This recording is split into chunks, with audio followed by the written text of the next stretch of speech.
Ladies and gentlemen, boys and girls, welcome to the first podcast.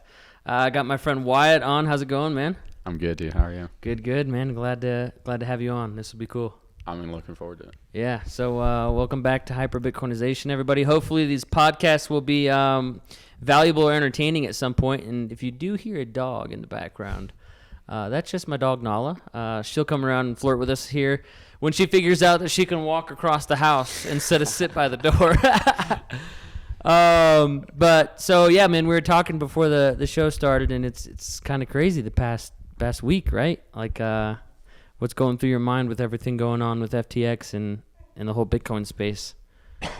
Yeah, I think I'm pretty surprised by the whole thing because I mean, as Bitcoiners, we kind of knew there's a bunch of bullshit crypto projects out there, and the second largest exchange in the world, more than likely going bankrupt in the fashion that it did. Yeah, caught me off guard. Yeah, I mean, at this point into, I don't know if you want to call it like my career, Bitcoin's life, like I never thought an exchange this big would be going through something like this again. I mean, you know about Mt. Gox, right? Yeah. Back in the day, that was the biggest exchange at the time, and that was 2014. And that's all those conflicts and situations, there she goes, still have not been fully figured out. Right. This past August is when the funds for those coins were supposed to be released, or the dollar amount, if that's what people wanted. And they also pushed that back a little bit. So it's just, it's crazy to see at the scale of how this went about being the second biggest exchange. And, especially because they were the ones, if you were looking over this last bull run, that really got things done and like new people to experience Bitcoin and crypto. I had more friends see like Tom Brady on a commercial and like celebrities endorsing crypto through FTX than ever before. So that part was really crazy to see. It really was. That's actually a great point. Just how. Yeah, I think we probably should take a moment to, when you're looking at the broader crypto landscape, specifically people getting introduced to it for the first time in this bull run, how consumer-facing FTX really was, and how aggressive they were in acquiring consumers in various different fashions. And, I don't necessarily fault, companies for trying to do that or be aggressive in growing their space. But, when you kind of look at the mechanics of the collapse, them setting up Alameda, Alameda and FTX essentially being the only buyers and sellers of FTT. And I mean, it just screams Ponzi to me. And, I think you're in rarefied area if you're able to pull something that elaborate of a scheme off, and not necessarily the area you want to be mentioned in. Yeah, that's for sure. I hope though, and I know partly that people are going to get discouraged by this, and they've probably started to feel confident over the past year, and like maybe not even confident might be the right word. Hey Nala, you are being crazy today, huh? Like people were really starting to get up into the space, and maybe they were starting to feel comfortable with how this bear market has been playing out. I gotta pause it. Nala, I didn't want to put you in your cage, dude. I really didn't. You could have just sat down on the couch, hung out. Now you gotta go.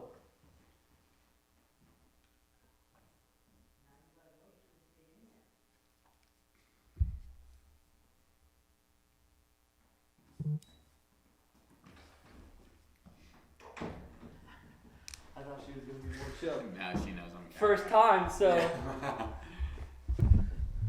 So yeah, dude, I mean, I think people were getting used to this bear market, and they were thinking like the bottom has been in, and it was every single week I kind of looked at the price, I kind of looked at what was going on in the environment, and I'm like, Bitcoin's about to dump.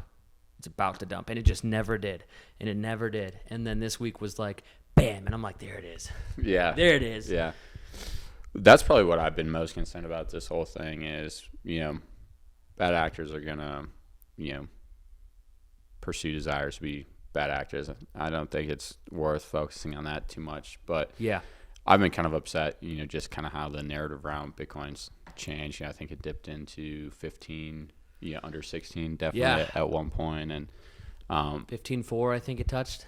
Yeah, and people will keep conflating, FTX and a lot of massive crypto holders liquidating, a lot of holdings with something's wrong with the Bitcoin network, or right, this is exactly. Bitcoin, and it's like, no, it's not, and it's like they're so different. It's frustrating how easily they get conflated Totally. On Twitter, at least. Right. No, and I mean, even people that I talk to on a normal basis that know about crypto, they haven't invested into anything, but they sit there on the sideline, and every time something bad happens, they're always the first ones to like contact me and be like, "Do you see what Bitcoin did?" Like, yeah, I know what Bitcoin did.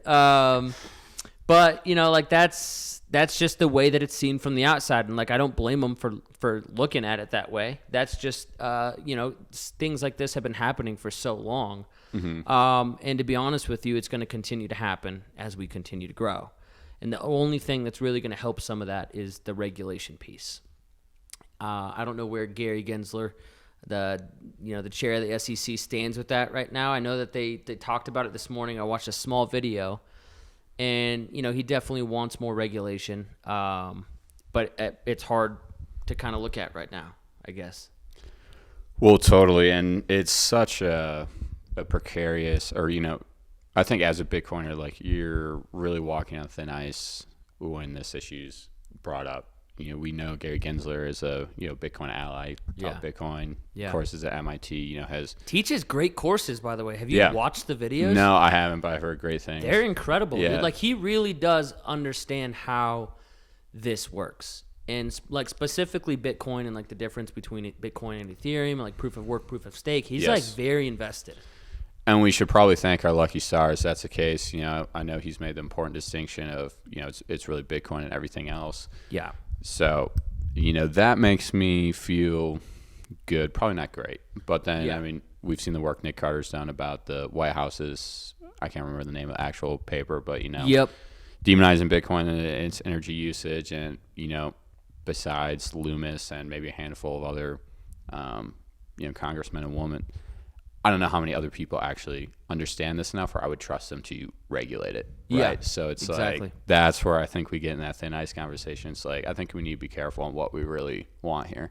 Yeah, that's a fact too, because you don't want to stifle the innovation. I think America's doing a good job making sure that people know this is a safe place for it as far as mining goes. It's a safe place as far as if you want to buy it, right? You have to have the KYC exchanges and like certain things with mining and setup like that, but I don't think that they're doing a terrible job. I mean, they're definitely doing better than a lot of other countries are, which is a leg to stand on. It's something I appreciate. And I just hope as this space progresses, they get more tuned with it also. What also seems hard to see, knowing what I know Bitcoin will do. So it's at the next level where government wants to play a place in this, and if they want to have Bitcoin on their side or if they want to have Bitcoin as like an enemy. For real. And, fortunately, I think, a lot has changed in the United States over, the course of our founding. Fortunately for us, I still do think there is freedom is a core tenet, core value. And I think a lot of other countries are going to be quicker to hop on the CBDC train than, we will. And, I think, countries with maybe less strong democracies, areas or, countries with more concentrated power, it's probably going to be easier to make that leap than it will be here. But that's where, again, as soon as we start bringing politics into the equation, it's like it's just a big old wild card. It's like who's making what decision when.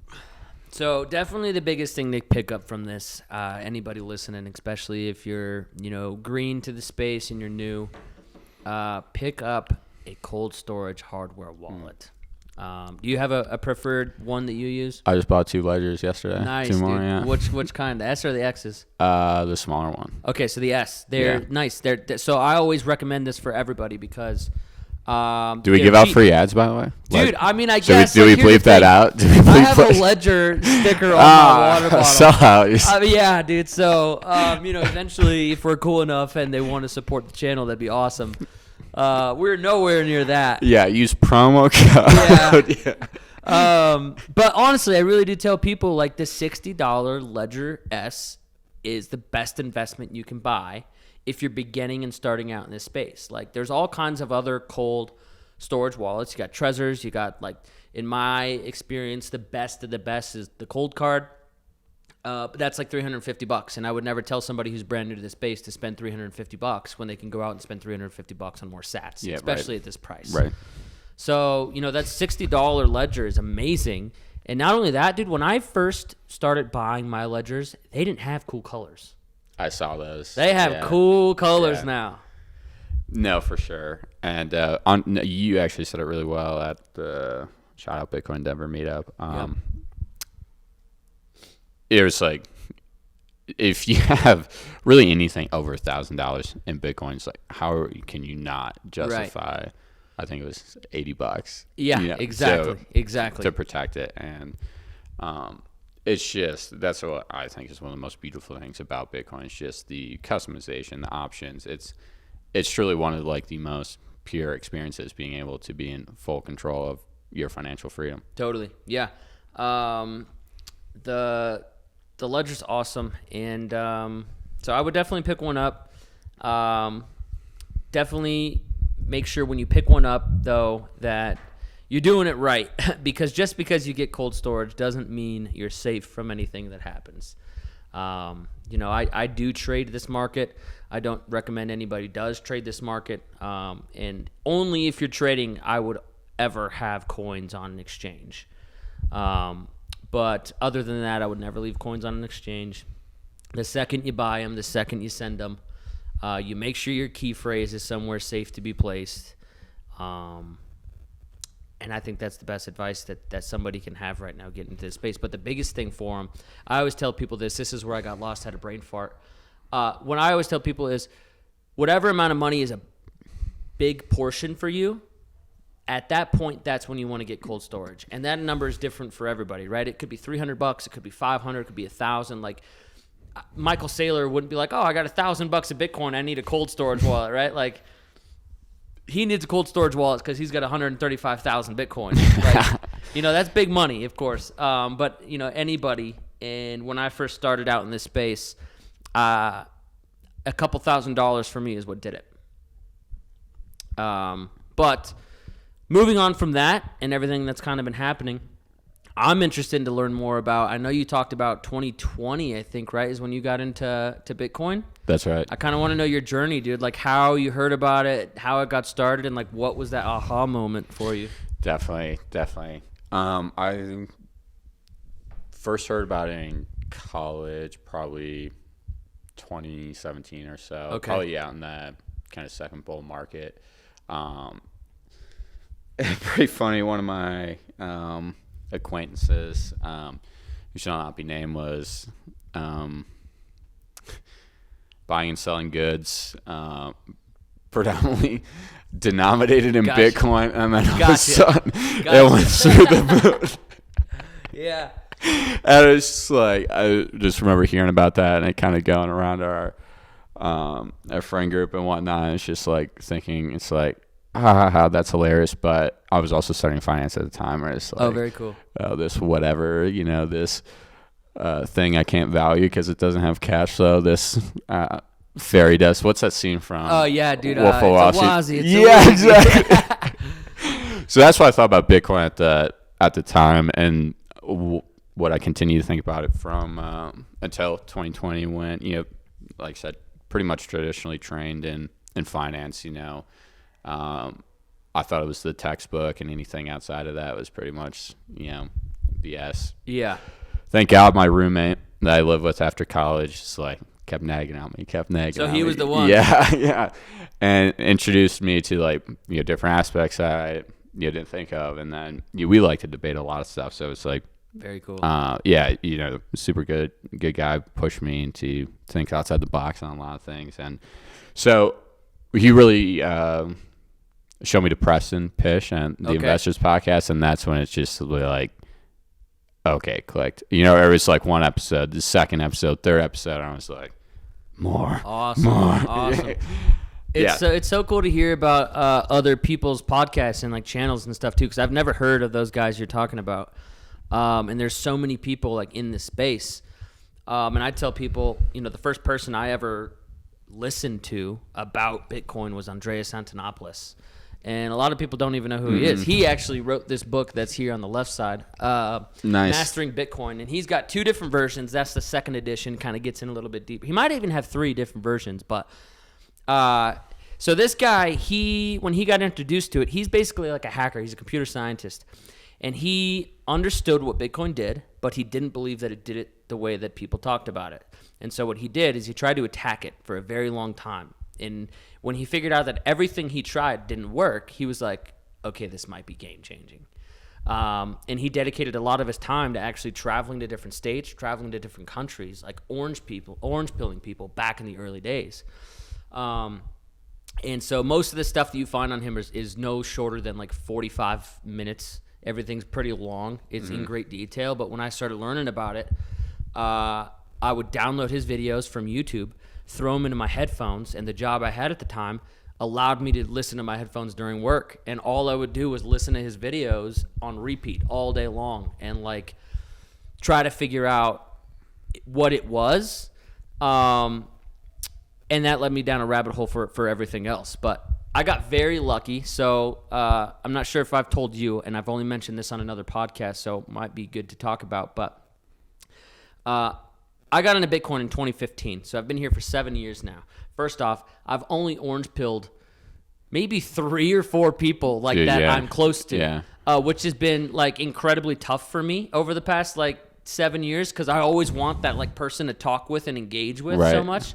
My girlfriend's a champion, dude. Shout out. Yeah, I've orange pilled her the most. She's bought the most amount of Bitcoin than anybody else that I know, just, you know, from us doing and we've known each other for probably 12 years at this point. Nice. We've only been dating for 2.5. So that's awesome. I mean, we had a pretty cool connection. But so I started in high school. I started trading stocks. I was also in network marketing at the time. I was doing pretty well at that. You know, network marketing, right? Like legal pyramid schemes, basically.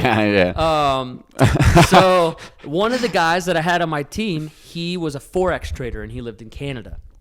So I had him come out. He lived with me for 3 months, and he taught me how to trade foreign exchange. And that was right after high school.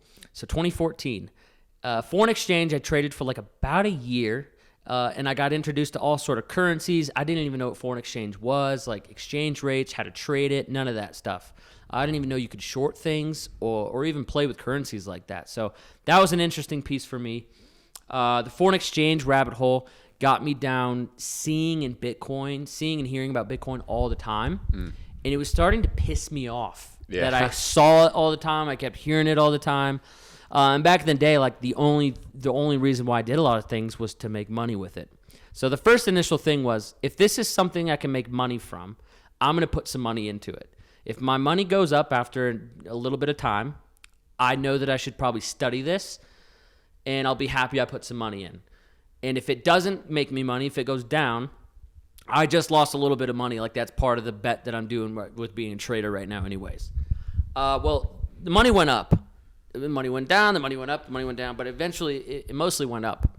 And that was like, okay, shit, I really got to learn what the hell this is, because if I don't, I might be super pissed at myself here in the future. I started kind of diving into some YouTube videos, and like I got it, but it didn't like sync with me, dude. There was a couple events I went to out here, same thing, I liked it, I got it, didn't sync with me, and then after a while, it just was like a boom. Yeah. And that's when I started learning about like how is money made, how is it controlled, how is it shifted, and the rabbit hole of money across the world. I mean, it's just a language at the end of the day. It's how we communicate with each other, other countries, what we want. Lynn Alden would describe it as a technology. Who was it? Lynn Alden describes it as a technology, which I think is super interesting to think about. Yeah. I like the language aspect, because we can go to any other world and not know how to speak with somebody. but we both know that we want to buy something at the end of the day, you know, and like they would recognize like $100 bill. Mm-hmm. So eventually when I realized like, wow, money is a technology, money is a language, a universal language we all use to talk with each other, it sent me down a rabbit hole and I never, ever got out of it, dude. I probably spent the next 4 months.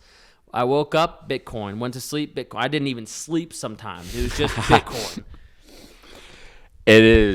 That's awesome to hear because it is like a truly, maybe like, I'll go as far as say, you know, kind of spiritual experience. You know, it's like, it really is, dude. When you feel that many dots connecting at the same time, it's overwhelming and you're like, oh my God, Yeah. you know, it's awesome. And I'll still say 7 years later, I'm here. And I still continue to learn something new.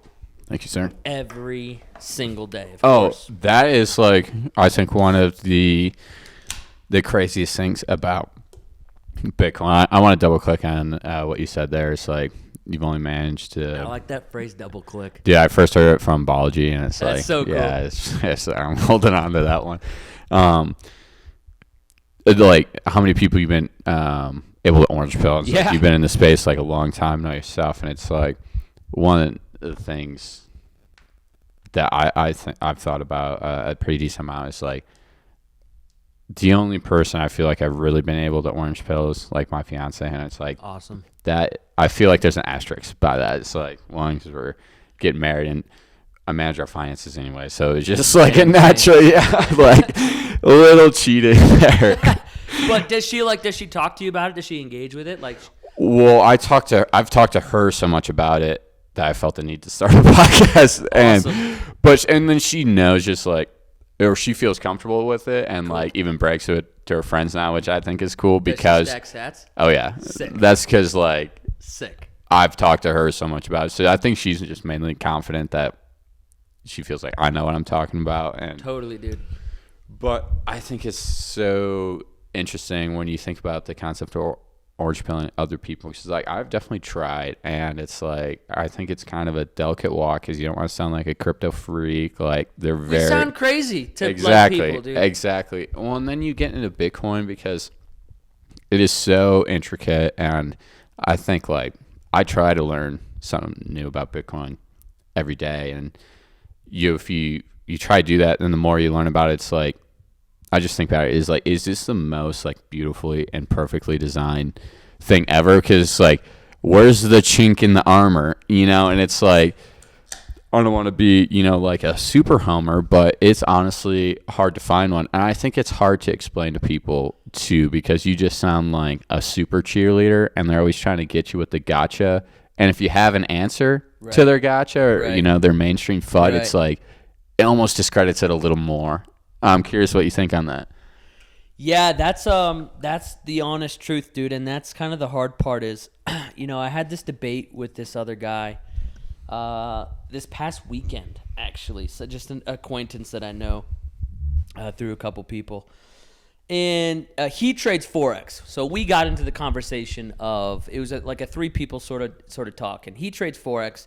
We got into trading, and he sets up more of like robots that help him pick his trades.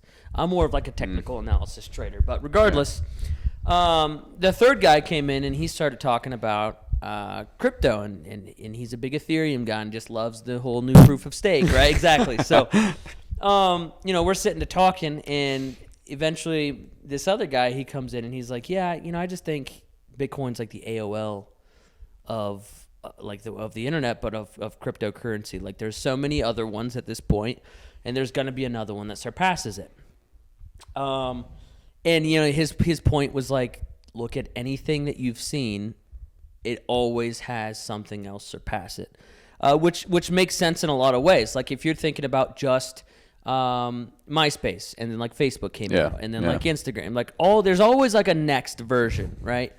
But like the main argument that I brought up, which might be relevant and might not, so I'm curious in your take, but I was like, what are all of those built on? The internet. Mm-hmm. The foundation of the internet never changed when you migrated from MySpace to Facebook, or from Facebook to Instagram, or whatever else came next. That was just an application on the actual invention itself. Yeah. And a lot of people, I think they can't grasp right now that Bitcoin is not just money. Mm-hmm. It's an actual technology that any other coin that you see doing anything right now, Bitcoin can do. And some of it can't do to the extent those other coins can at this point because it's focused on building the money aspect. But down the line, Bitcoin is going to shovel everything out of the way because it's going to be able to tackle all of that. Yeah. No, and I think that's really well said. And it's a little challenging to paint the picture because I'm gonna give it a stab here. Like if you almost think of it as like a 3D object, right? I think it really combines 3 industries: technology, finance, and energy. Cool. Into one thing. And I think that's I actually used to think that too about like the AOL thing. Because I think if you look through it too much through a technology lens, like without understanding the other two, that is, I think, a common, trap, if you will, to fall into, because that generally has been how technology works. And then if you dive a little bit more into that 3D space, I'll come back to the other two in a second. I think one of the really hard things to get people to understand too is like Bitcoin the asset and Bitcoin the network. Right. So if you're thinking like this 3D 5-sided shape, whatever we're working with here, it like once you understand the network, I think it's easier for you to understand it's like a different kind of rails, that the internet provided for the AOLs, those applications you were talking about. Bitcoin is, totally separate from that, and it's like it's really its own thing. Yeah, dude. I think the thing that's going to grasp people is, the saying, like, it's not about the words or what you say, it's about the actions, right? And same thing happened with the internet. CNBC has this great video I love to show people. It was in 1994 about what's the internet. And they're sitting on the television. Have you seen this? No. It's incredible. I'll show you when we're done. They're sitting on the television talking to millions of people in the world, and they don't know how to explain what the internet is. And over time, of course, it's even still hard for me right now, to be honest with you, to tell somebody and explain to somebody what the internet is. But I could tell you what the internet does. Like I tell you how I use it, what kind of components I use out of it, right? So I think in the next 5 to 10 years, what this space will provide is not so much having to hone down on people about how it works or why it works. They're just going to start seeing it work and how it'll help them in other aspects of their life. 110%. It's almost like, I don't know what a good word for it, but like this public ignorance like hurdle that I don't know what the threshold is, but once you cross it, and maybe it's mass adoption, whatever it is, but one of the most common pushbacks I get to when I'm talking to people about Bitcoin is like they feel like they need to understand exactly how every component of it works and works together, which I definitely understand to some extent. Like I felt that's like me, by the way. Well, it's me too, to largely some extent. It's like I felt like if I was making an investment in this, like I really needed to know like what I was doing, and it's like I'm not poo-pooing that like idea at all. Like, and I've really enjoy learning more and more and how all the parts connect. But at the same time, it's like there's some threshold in people's brains where there's like they feel that, but they also have zero idea how the petrodollar system works. Yeah. And it's like you never have thought twice about it. Totally. But all of a sudden this new technology comes and you feel like you need to know every single thing about it before you're comfortable using or interacting with it. That's very interesting. I guess I've thought about that in sort of a way. Like, I think about 2008 and what happened with real estate, thinking to myself, like, did people not look into real estate and why that happened afterwards? Like, did they not watch The Big Short? Do they not care about this? And like, I feel like the next thing is honestly going to be this monetary meltdown between currencies. Yeah. And as humans, we don't like to think about bad things happening, so we try not to. And we try not to look into all of those aspects and just hope the positive or good happens. but people really need to understand how money works. Yeah. And I think if they don't start figuring it out, they're going to sadly learn the hard way. Mm-hmm. But hopefully if that happens, or when that happens, they know they have an exit strategy. They definitely do. You know, I'm conjuring up my Marty Bentness here. It's like, I agree. I think that is like one of the most powerful ways to orange people, but probably also most complicated. Because like, if you can intricately describe, and we'll put some episodes in the show notes of people who can, like Lynn Alden, Cool, like how the petrodollar system has grown, how it's been abused, how you are the victim of it. Like, totally. You can't unsee it, but Right. the people in charge of it have zero incentives to, you know, pull the curtains back. You know, so you gotta kind of fight against the grain here to get to that. And you know, it's tough. You know, you kind of want to turn a blind eye into it, because like that's another thing too, where it's like I enjoy focusing on that part of Bitcoin. I think the most, probably that and the energy side. Shit, I love it. Especially because, you know, like kind of approach this from a financial lens from the beginning. But I find it also really difficult to talk about that side of Bitcoin without sounding like a doomsdayer. And I think that turns people off. It does turn people off, dude. I've had that experience too. And I've gotten over the last 2 to 3 years a lot better at talking about it without more of that doomsdayer approach. Or I'll slip it in slightly. Yeah. But like it's a real thing, dude. Like, yeah, it's a serious thing at that. Like, gotta talk about it, really. Cat has to come out of the bag.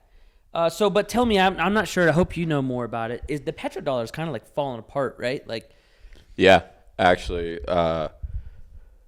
some With, very like, Russia recent and China? development, cracks in the system. So this really started, or the story of the petrodollar. Alex Gladstein has a really good episode on this on Preston Pish's podcast. And essentially it started back in the 70s when the United States went off the gold reserve. They needed to create artificial demand for dollars so they could keep printing, right? They needed to find buyers for dollars. Well, and this is such an interesting aspect when you think of Bitcoin energy too. It's like, well, what's one of the best ways to do that? You price energy globally in dollars. So every country in the world has to buy energy in US dollars. There are two things that go into everything in your life. Everything you see, touch, and smell, eat, it's energy and money, right? wow. So what the United States did is they went to Saudi Arabia to be like, hey, we will lend you our military and we will protect you. You are our ally if you price your oil in US dollars. Hence the birth of the petrodollar, and it was one of the strongest ways to create an artificial demand for US dollars, because every country in the world that bought oil had to have treasuries, they had to have dollar reserves. Okay. Yeah, they had to have some sort of US dollar holdings. Yeah. And so, like, probably at the time it was like a wise move from US leadership. Like, I'm sure they were riding their high horse, and I'm sure that thought kind of perpetuated for far too long. But unfortunately, our politicians in the United States have abused our dollar, our global reserve currency privilege, so much so to the fact where it's like, even before the war in the Ukraine broke out, like, sanctions, and I think Nick Carter does a really good job of talking about this, have become like a blunt instrument. Like, we've abused our global reserve status for too long. It's become a dull instrument, so much so to the fact where it's like, Iran is, sanctioned by the United States. Like, they can't trade with any of our allies or anybody else who uses the US dollar. However, there are carve-outs for Germany, France, Great Britain to like trade these certain things with them. So if our strongest allies are ignoring it. Essentially, what do you think our enemies are doing? And fast forward to 2022, and we've printed more money than we ever had before at a velocity faster than we ever had before. So it's like 60% of or something. Yeah, crazy. If you look at the F1, F2 charts from Fred, or M1, F2, M2 charts from Fred, they're crazy. And they stopped publishing like results. Was it for the M2? Are you serious? I think it was in 2021, maybe it was 2020, even earlier. They stopped actually updating the chart of how much like money was in existence on the chart. Yeah.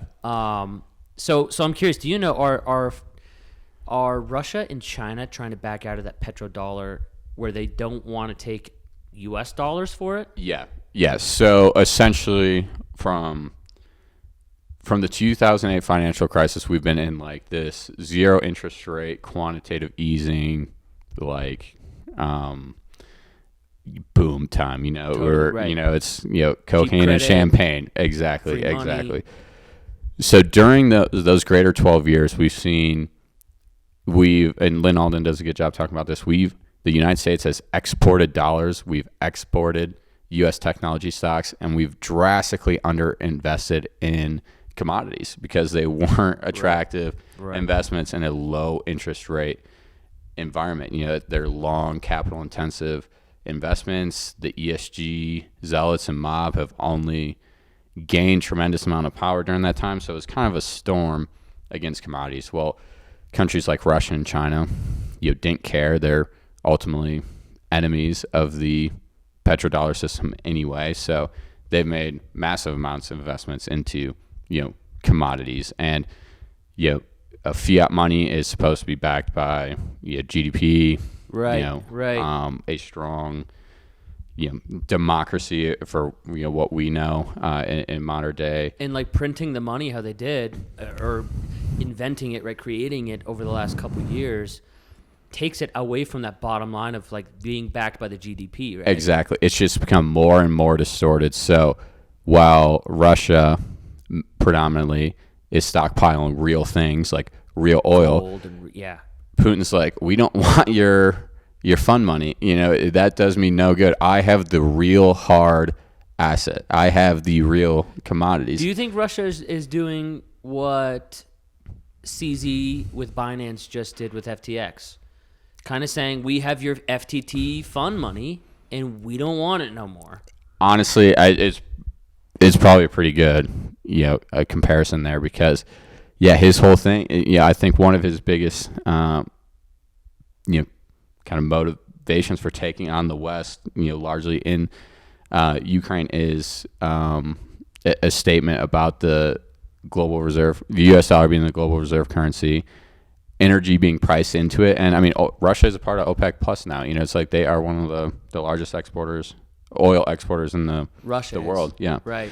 And they're saying they're trying to end energy being priced in the U.S. dollar because they're trying to take a stand and say, no, we're not going to have it anymore. Like we have the real thing. This is monopoly money. Oh, that's very interesting. Very cool. So do you know by chance? I'm trying to look it up. Which countries? I'm sure they're on one of the tops as far as owning the most amount of gold too. I think China or Japan is up there. I don't know, but it won't surprise me. Oh wow! Countries with the largest gold reserves in the world says United States has 8,000 tons. Germany 3,000 tons. Italy 2,000. France 2,000. Russia 2,300. I would have expected more from that. That is interesting. And I don't see China, and I don't know how reliable the source is, of course. But so, do you think that's their strategic way right now? It could be energy. Like they're not worried even about gold right now because do you think they've seen how gold has acted as a backing for any sort of central banking dollar that they don't want to move forward with trying to do that? They're trying to just probably tackle energy right now. Yeah, I can't speak to Russia's thought on gold, but I do think some of their actions have been kind of geared towards like we have hard assets or we're focusing on hard assets, and I think they're trying to expose the U.S. dollar for kind of what it is, which is inflated fund money. Interesting. Yeah. Interesting. Yeah, that's very cool. That's something I need to dive more into, and you know, that's the coolest thing is I always tell people there's so many different rabbit holes within Bitcoin. It's wild. It's wild. Has there been another one you've been kind of chasing lately, or Yeah. do you have more extent to that? So I just think I really like the energy angle. It's just it's I feel like it's hard for me to speak confidently on it. It's like I love listening to people speak about it, but it's like Sailor does a great job. he is so elegant with it, and it's like I think that'd be a great episode if we tried to break down his interview with Preston. That'd be awesome. Dude. Yeah. I mean that's one of the coolest things in my take in it is it really does Bitcoin tie itself into physics. Yeah. More so than anything else that you see as far as money goes with the energy piece to it. Yeah. It really is, I think, something so special. And, you know, when they're talking about, like, it is literally, like, the conversion of, it's, like, the most direct conversion of energy to value, you know, the world's ever seen. Like, the way we can take advantage of stranded energy sources. I think it's a bee's knees. That's why it's, like, if I see a podcast episode of, like, Bitcoin energy, I'm probably diving in, and I'm just trying to soak up as much as I can because I want to be able to talk about it like intelligently. Totally. So unfortunately, that's probably like my extent of that. What I've been really interested in, what I think kind of want to write a long form piece on here, and I want you to help me identify some of these rights too, because I'm trying to play with the idea. And I can't remember her name. I think it's Natalie something. She was on, she's with like a Texas Bitcoin Foundation. She was on Peter's podcast recently. Like, I do believe Bitcoin has a set of sovereign rights that everybody in the world has access to. Like, totally. I think, you know, not to sound like hyperbolic here, but in a hyper-Bitcoinized world or a Bitcoin denominated world, everybody in the world has a set of sovereign rights, and a few I've been able to point out are like the right to transact, the right to store property, digital property. I think there's one, I'm not sure directly how to word it, but I do think people, like, I'm a staunch capitalist, like some people might disagree with me here, but I do feel like people generally at their core want to add value to the world. I think that is taken away from a lot of people because the base is so distorted. Absolutely. Like, and, you know, especially it's like, you know, we're spoiled given that we predominantly transact in US dollars. Like other people, or, you know, people in other countries where it's like the money's even more distorted. It's like they're just that much farther back to actually making something for themselves or their families because, you know, we know how the fiat system can punish you. Mm-hmm. And like, I want to circle back to what I said earlier. It's like energy and money go into literally everything. Like, they are the base layers of everything. So, you know, if you're living in a poor country, like, I think that like a true cost of capital that you can tap into at any time that, you know, your government can't mess up from you, the government next door can't take from you. Right. I think there's truly something there. I'm not sure how to totally word it. I mean, but if you could think of a lot of different examples with that. I'll talk about, like, you know, that Ukraine thing that has been going on. The people that had to leave, you know, if they had Bitcoin, they didn't have to try to hit a bank run. Right. Which wasn't going to give them their cash anyways because everybody was in line for cash. Yeah. Then they'd have to exchange it in a different country and try to get other currency. To be honest with you, like, if I ever had to leave for some reason, not just my house, the state, maybe it's the country, whatever it is, I can literally grab a backpack, grab my ledgers, grab the money that I own, and not have to make any other pit stops along the way trying to wonder, can I get access to my funds? How do I have to exchange it? And I think that's a really big example with that. And would you throw that under like property rights? Like how would you try, like if you were writing the Bill of Rights of Bitcoin? Yeah. How would you try to word that? I mean, definitely the right to trade or exchange, how you said. The right, what was the second one you placed? To own property. The right to own property. I would say the third, which is very cool. Not for me, at least, not right now. But for other people, a lot of people do this in the space and they work on Bitcoin, the right to build. Yeah.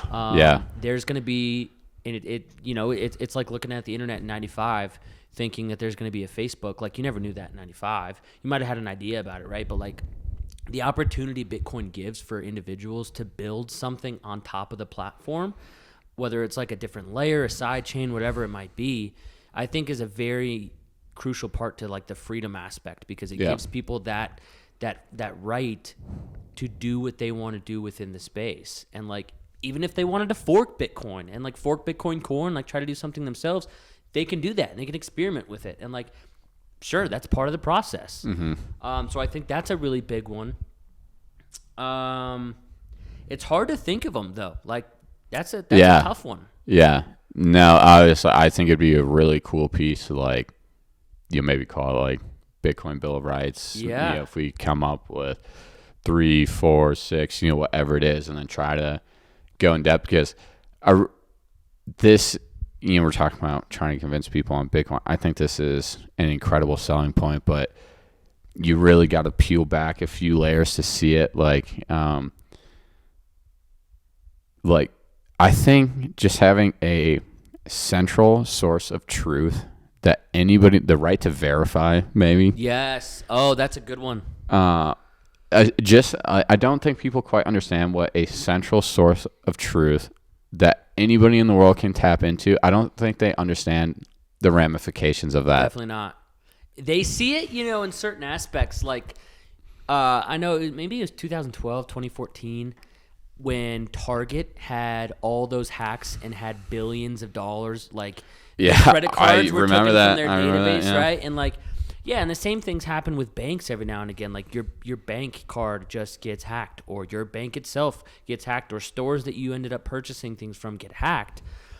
All due to the fact that there is a centralized authority holding one single ledger. And it's kind of floated around in different ways, but it definitely hasn't hit people enough to where they think, again, that they have to study that or try to figure that part out.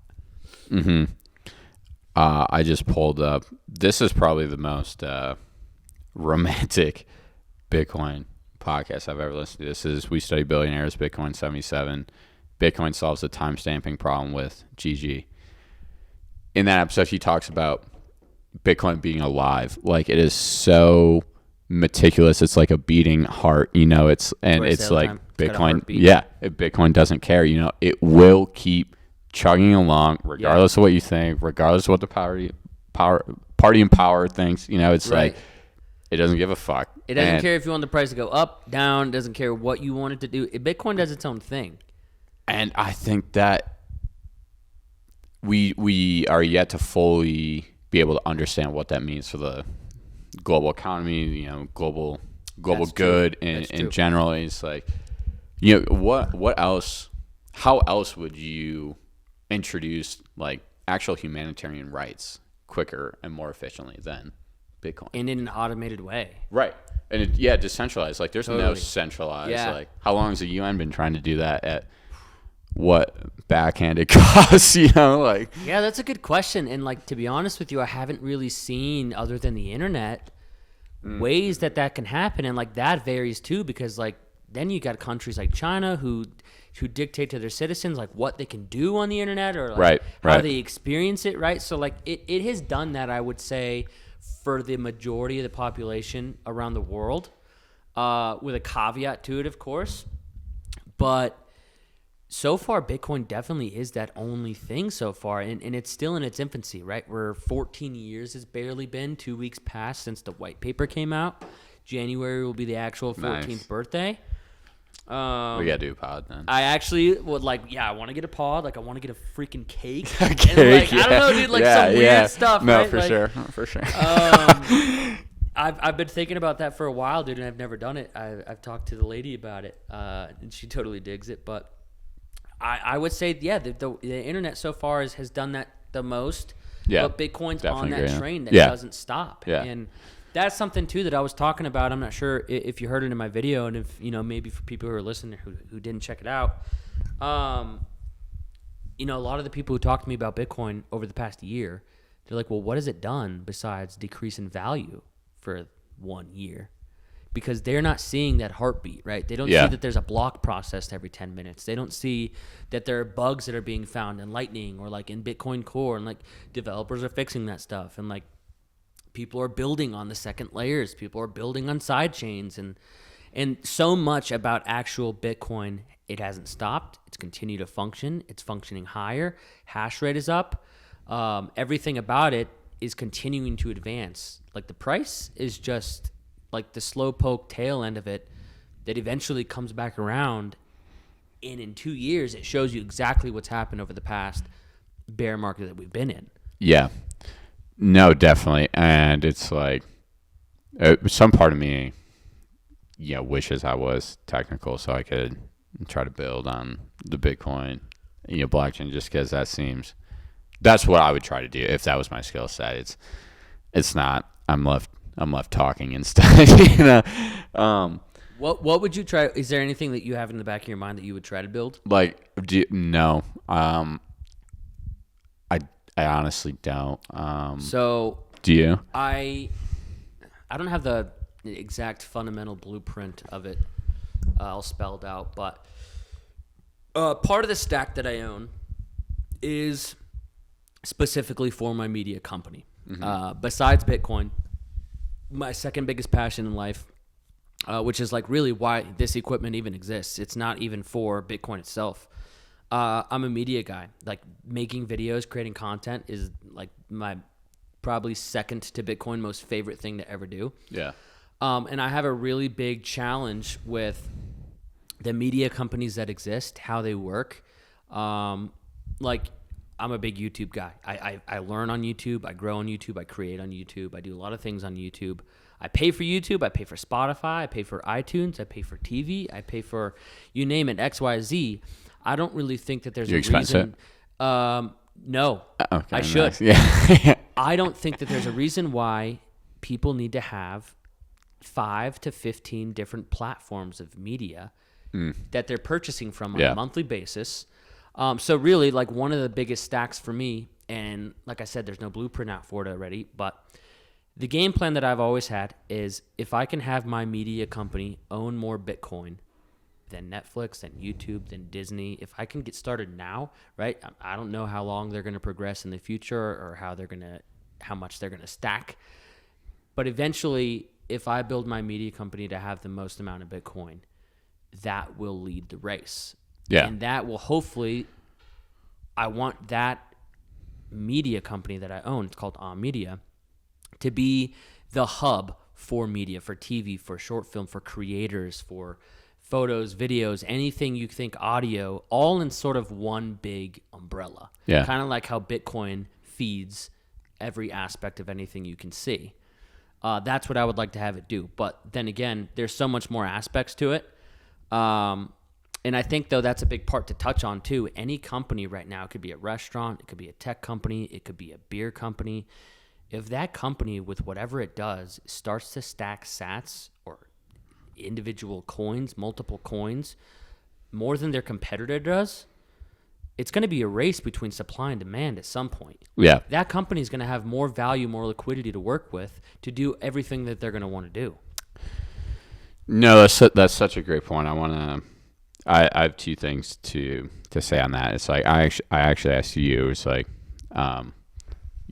entrepreneur. It's like, especially a non-technical one too. Or it's like, Jeremy, how do I become a Bitcoin company? Like, I'm not a programmer. I can't code. Right. We talked about this. Yeah. So it's like, I want to be a Bitcoin company, but I don't know how. And you're like, dude, don't overthink it. Stack sats. Totally. Put that shit on your balance sheet. Yeah. And it's like, not only are you contributing to the network, the strength of the network, like, you know, we are just benefiting from hodling, Totally. you know, which there's nothing wrong with, you know. Yeah. So I'm very happy. We've since done that. I've talked to my business partner about it. So Cool. yeah, I'm trying to think of more ways I can become a Bitcoin company. One of the things, because we're a consulting company, we got a finance arm to us. I'm thinking about maybe hosting like a Lightning channel. You know, it's like maybe that's some way. You know, it's like we kind of manage money as it is. So it's like, you know, if we can manage just liquidity on the Lightning network, maybe that's another avenue for us to take to dive further in the ecosystem. Have you done research on liquidity in the Lightning network? Not enough. It's like, it's hard for me to.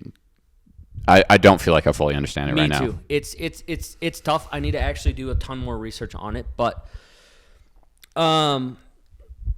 apparently the very cool thing about it is it uses actual, you know, back in the day when the dollar was backed by gold, you never really knew if that dollar was backed by gold. And then it turned out eventually that it wasn't. They had to cancel that, right? Yeah. Because they figured out. Kind of under your nose, like behind closed doors, Totally. like the whole slimy thing. The nice thing about the Lightning layer is that it uses real Bitcoin that actually exists, real Satoshis that actually exist. It's not using like fake or like unminted Bitcoin, the last 2 million of like, it's not using any of that stuff. It's using the real actual supply.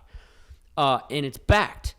And apparently right now, so the most I know about it is that if you're doing anything more than like, I think $150, it's either $150 or $1,050. I'm getting my numbers skewed. It's not as effective. It works a lot more with the lower prices right now because it's instant. It's I wish I knew more on it. I was just researching it in small increments, but the liquidity phase is really good and eventually can be maximized due to like side chain layers.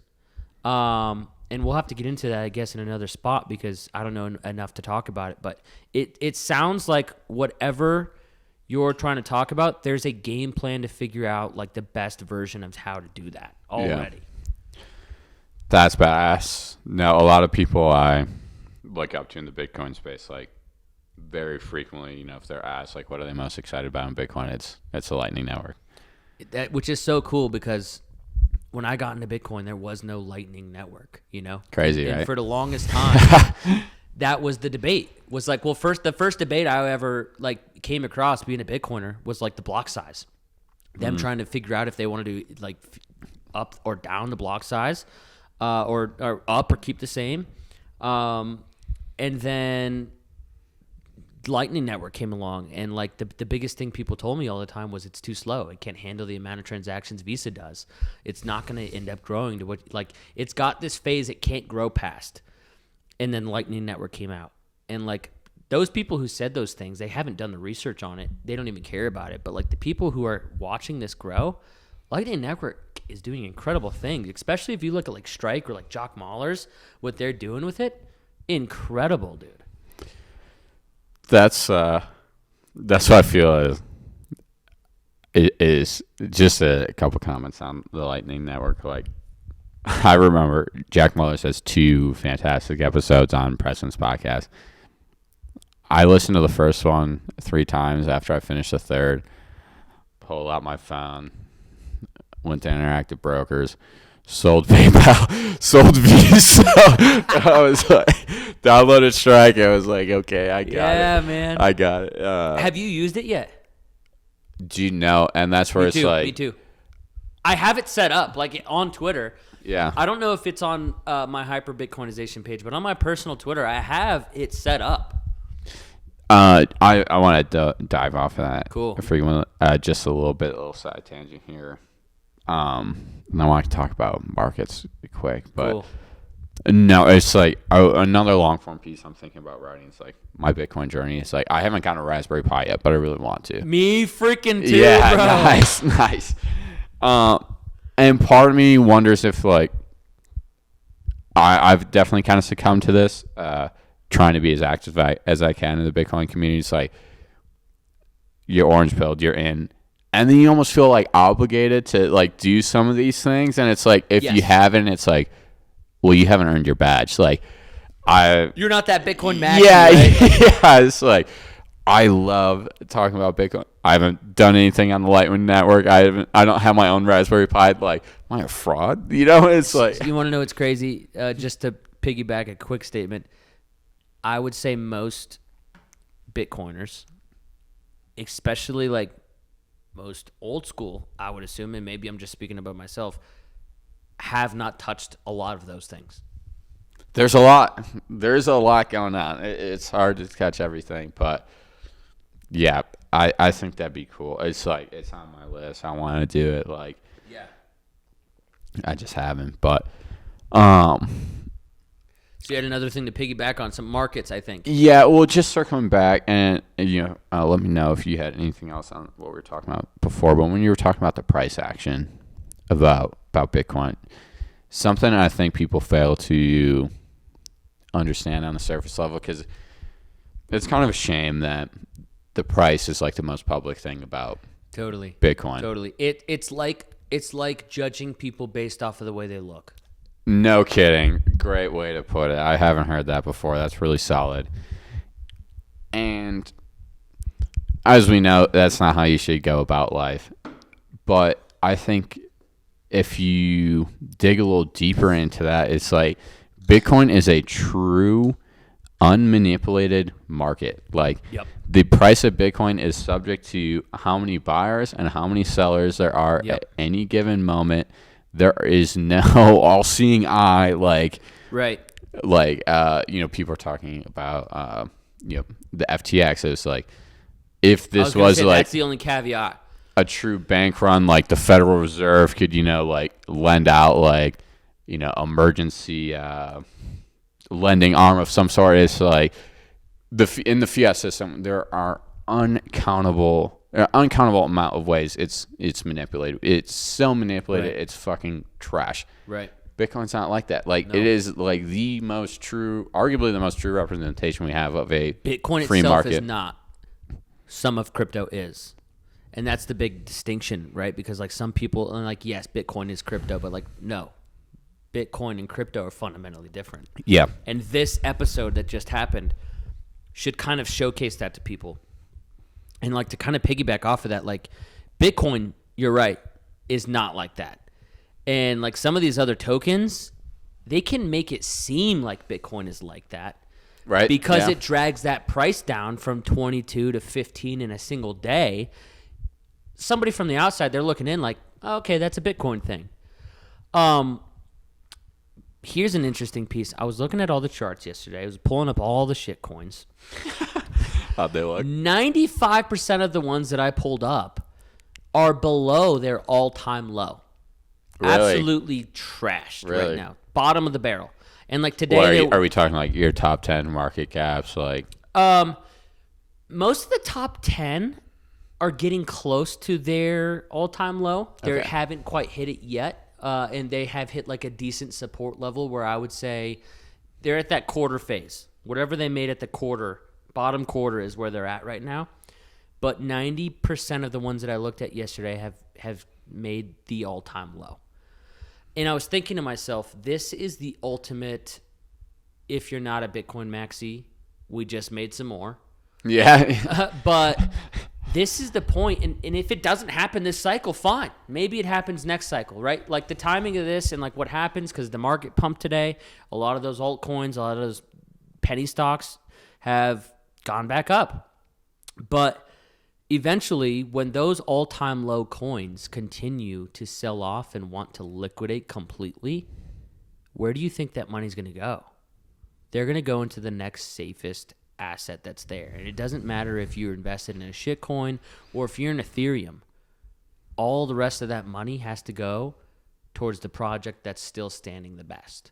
Yeah. And when the flow of that money from the shit coins comes in to Bitcoin, it's going to be a massive boom for not only the price, but like for people to be like, not like so much I told you so, but like this has been here the whole time. You don't really have to focus on anything else. Yeah. No, for real. I think it wasn't our last Bitcoin and beer meetup, but the one before that, you had a really nice monologue on Bitcoin eats the world. Why don't you dive into dude, what that so means? this is my favorite, and this is like the whole thing of why I've been Hyperbitcoinization for so long. And like I want to preface this too by saying I made those two on YouTube and on Twitter, those names, thinking people had already made those. The Twitter name was not taken. The YouTube name was not taken. Hyperbitcoinization. Yeah. Isn't that crazy? So just like I was talking about the like and shitcoins- subscribe. Yeah. Thank you. Helps out the Yeah, right. like a Graham Stephan, right? Like you ever watch that guy? Oh yeah. I used to a long time, but just like I was talking about the shitcoins, all of that funneling into Bitcoin is the same with commodities or anything else that we deal with in today's markets. Of like, if you think about real estate, if you think about gold, food, everything eventually is going to be nominalized in Satoshis or Bitcoin. Satoshis. Just because that's how it breaks up. And did you know on the Lightning Network, you could break Satoshis down to even smaller bits? No, I didn't. That's crazy, right? Yeah. Like, so 21 million coins, 100 million pieces per coin, 2.1 quadrillion Satoshis. Okay. On the Lightning Network, you could even take those 2.1 quadrillion Satoshis and minimize those down to even more, which is incredibly helpful because 2 to 4 million Bitcoin are lost forever, especially if you're looking at like Satoshi's coins. Everything's going to be priced in Satoshis. And it goes back to like that language that I was talking to you about. Is like it doesn't matter if it, like this house, for example, this house is going to be priced in Bitcoin. So you're not going to ever look again at some point of like how much dollars is a Bitcoin worth, because one Bitcoin is worth one Bitcoin. Just like the amount of like one iPhone ever made is never going to do anything at all.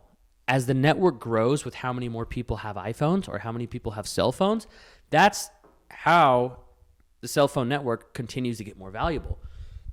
So when you're looking at hyper-Bitcoinization and every country using it, it's the new petrodollar, it's the new tech dollar, it's the new real estate dollar. It's all. Think about the petrodollar and what it's done for the United States.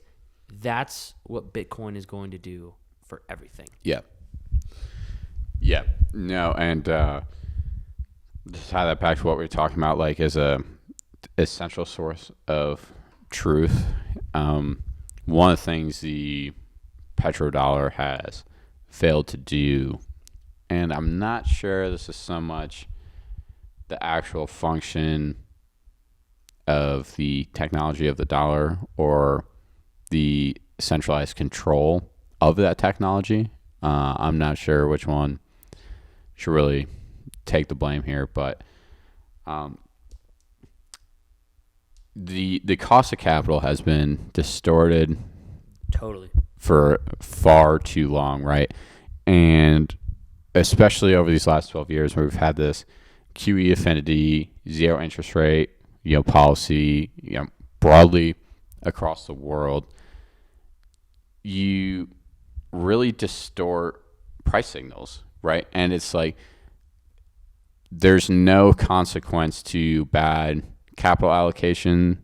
There's no consequence to bad monetary policy because there's really no way to measure it because the denominator can always be changed. Yeah.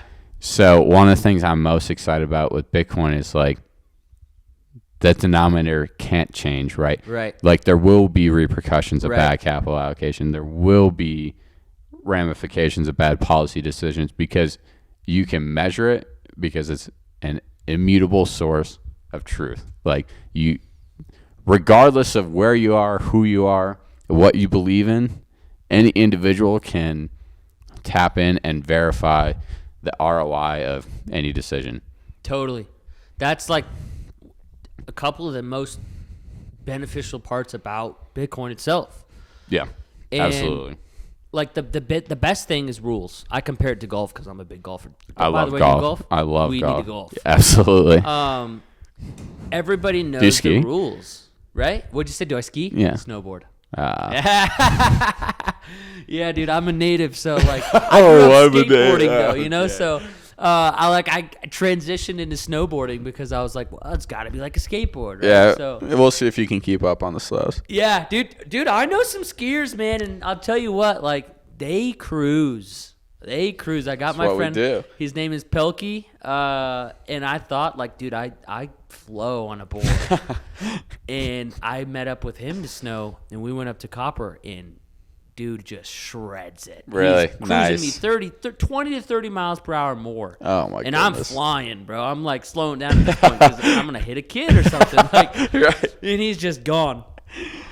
But the coolest thing about it is like the rules aspect. Not the coolest thing, but the rules aspect. Just like golf, just like basketball, just like football, whatever it is, everybody that's playing the game knows Yeah. the rules. Yeah. And even if you're not playing the game, if you're watching from the sidelines, you still know the rules. You still know what's going on. There might be a buffer between, I didn't think that was the right play or not, but the rules are still there and they're not going to change. Most are not going to change. I think that is an incredibly profound statement, right? And it's like, I think Bitcoin is beautiful in two ways. So it's like, I mean, if we just quickly zoom out, look at the scope of history, there have been centralized powers, institutions, or whatever that have changed the rules, intentionally changed rules for Totally. different colored people, Totally. people they didn't agree Totally. with, their political enemies. It's like the rules have been constantly changing, largely for the benefit of some and the demise of others. Like Bitcoin, like it's not even really an option. And if the rules change, it's like a majority vote. Exactly. It's not like proof of stake where like the most of like, if you have 1 Bitcoin and I have 100, I can't change the network any more than you can. I can't. Right. We own the same amount. Why? I think it's honestly funny, maybe even sad. I'm curious in your opinion on this. Like, there is such a large distinction between, like, the difference between proof of stake and proof of work. They're so drastically different. Totally. But they get grouped together so frequently. I think the way they get grouped together is by energy. And that's because people think that the proof of stake is going to have less energy than Bitcoin. And like that's the only way I see people tie them together is like that's their main argument. It's like, well, the energy thing. And they don't have any other reason to kind of like joint them together in my experience of talking to people at least. Yeah. So I do want to send this part too. Yeah. Do you so I'm curious and you also don't have to say it, but I've got 2 piles. I've got a pile that I've had since 2015. I've continued to stack on. I buy weekly, send fiat straight to that, and I never touch it. Mm-hmm. There's tons of Bitcoin I've never touched. And then there's a small pile I day trade with.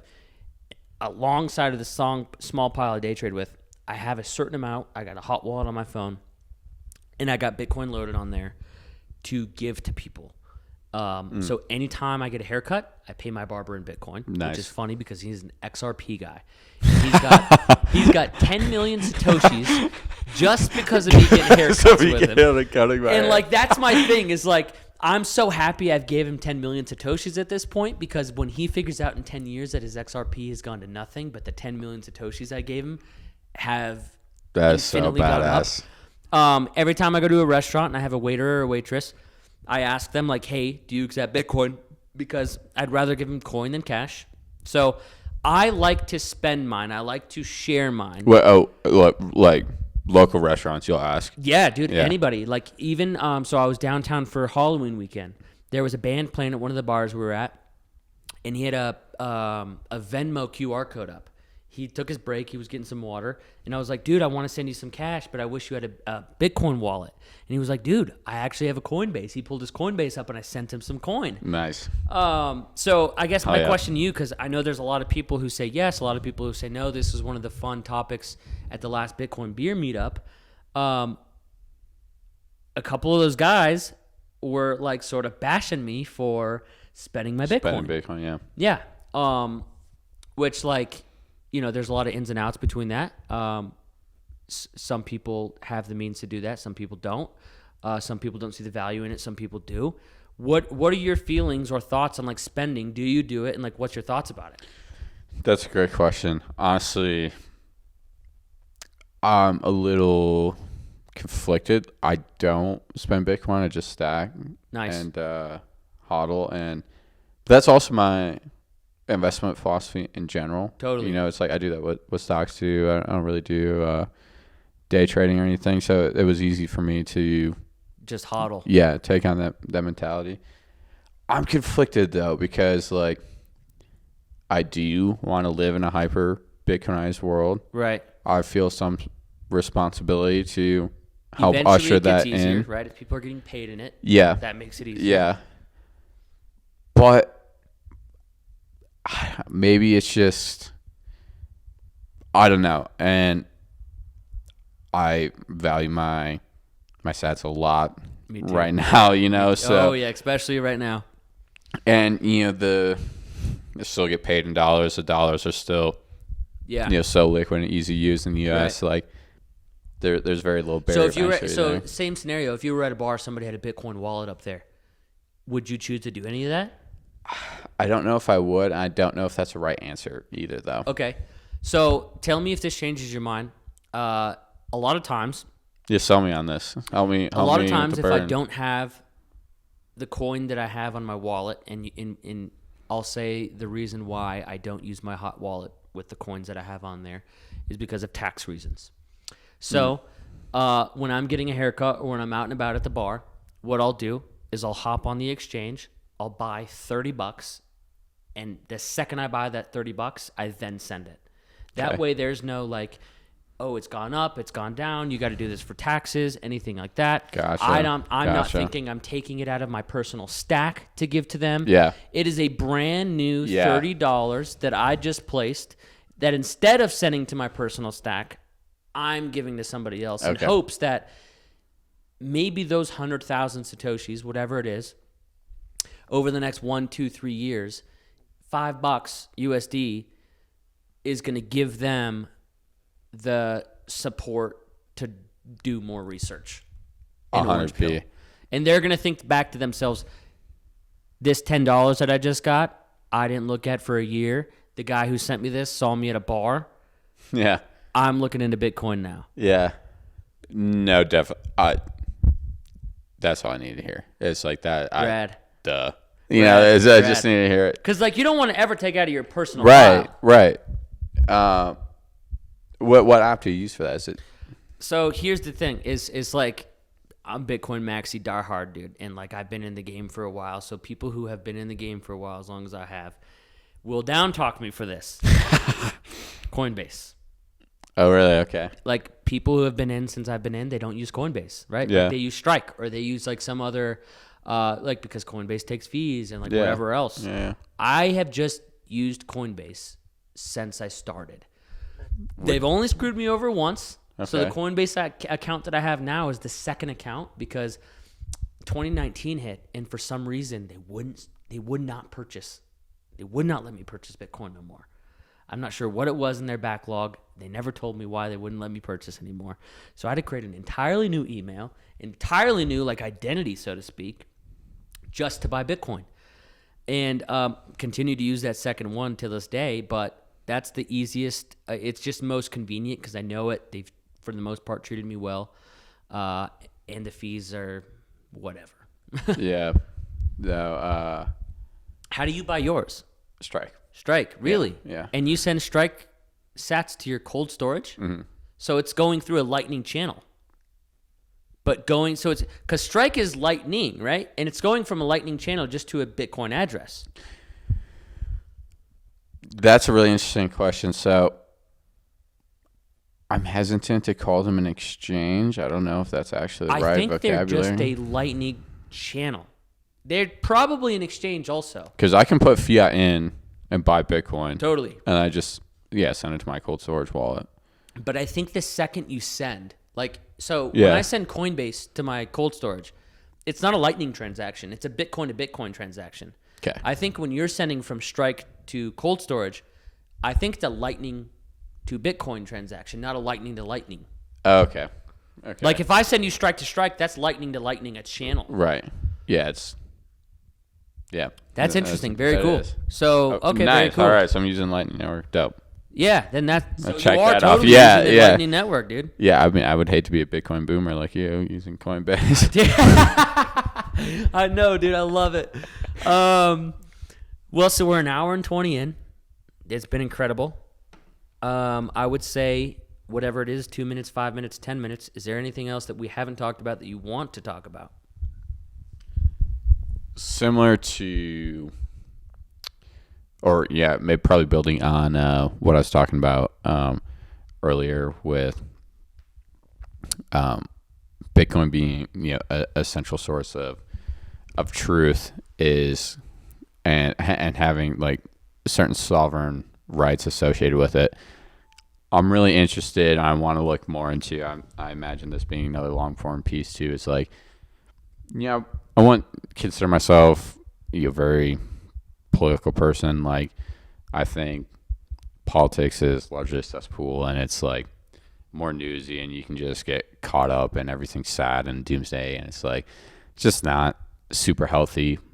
But I can see the ramifications of bad policy. I think most people can. They just don't know necessarily how to explain it. So one of the things I'm interested in looking more into is like what I was saying earlier too, is like the fiat system is so complex. It's so global and sophisticated that it is hard to measure decisions and the return on investment of those decisions, and especially in a zero interest rate environment, which we've had for greater 12 years now. So it's like there has been no ramifications for bad policy, and I'm just really curious in the idea of, well, if there is a way to measure it, does that inherently mean politicians, whether you're left, right, blue, whatever, red, you have to work hard to make good decisions because your track record can be easily measured? And that's like, I like to think about Bitcoin abstractly. I think that's like a third, fourth, fifth, sixth order effect of a centralized source of truth. Yeah, that's a big one, dude. A lot of thoughts come into play with that, because I think a big one I like to talk about is Nick Carter. Over the last 5-6 months, he's been shamed, ridiculed, and talked super badly about because of certain investments that he made through, his business. And a lot of people will talk about it. Was that the right thing? Was that the wrong thing? And like, I don't even think it should be talked about. Like, for one, and two, he's such an asset to the space. Huge. Like, for anybody to think about what he did with his business, or even if what he's doing with his personal money, that's what Bitcoin is for you to do what you want to do with your money without having anybody else in control and having to have a say in it, right? No so kidding.